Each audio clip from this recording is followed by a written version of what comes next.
तर नमस्कार मित्रांनो, पुन्हा एकदा स्वागत आहे तुमचं आपल्या चॅनलमध्ये. मागच्या लेक्चरमध्ये आपण बघितलेलं होतं इंटरनल एड्स ऑफ इंटरप्रिटेशन. या व्हिडिओमध्ये आपण बघणार आहोत एक्सटर्नल एड्स ऑफ इंटरप्रिटेशन. तर LLB करणाऱ्या विद्यार्थ्यांसाठी इंटरप्रिटेशन ऑफ स्टॅट्यूट हा विषय त्यांना माहितीच असेल. इंटरप्रिटेशन ऑफ स्टॅट्यूट मध्ये 2 एड्स असतात आणि हा प्रश्न एक्झामला विचारलाच जातो. त्यामुळे हे आणि सोपं आहे, असं काही अवघड नाहीये इंटरप्रिटेशन ऑफ स्टॅट्यूट यामध्ये. तर चला आपण बघूया नक्की काय आहे यात. तर एक्सटर्नल एड्स मधला पहिला एड आहे parliamentary history.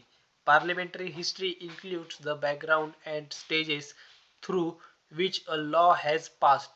It helps in understanding the purpose behind the legislation. म्हणजे पार्लिमेंटरी हिस्ट्री जे काय आहे तर लेजिस्लेशनच्या मागचं जे काही पर्पज आहे ते पार्लिमेंटरी हिस्ट्री या एड्स एक्सटर्नल एड्स मध्ये आपल्याला दाखवलेलं आहे.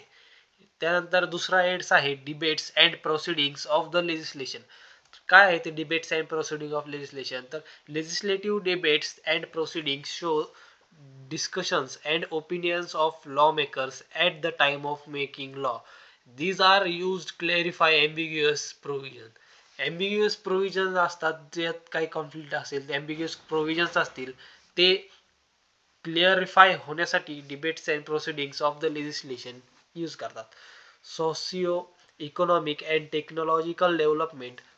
त्यामध्ये काय आहे तर courts considers changing social, economic and technological conditions to interpret laws in way that keep them relevant and effective in modern times. म्हणजे मॉडर्न टाइम्स मध्ये changing social, economic and technological conditions जे आहेत ते इंटरप्रिटेशन करण्यासाठी relevant and efficiency in modern times हे socio economic and technological development हे वापरले जाते.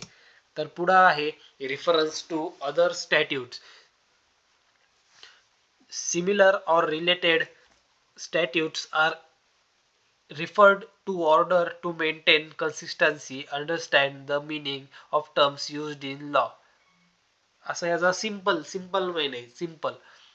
तर पुढचा आहे international convention and treaties. International conventions helps in interpreting domestic laws. International convention जे आहे ते डोमेस्टिक लॉज समजण्यासाठी आपल्याला मदत करतं. ते इंटरप्रिट करणं कसं करायचं ते आपल्याला त्या इंटरनॅशनल कन्व्हेन्शन्स मधून कळतं.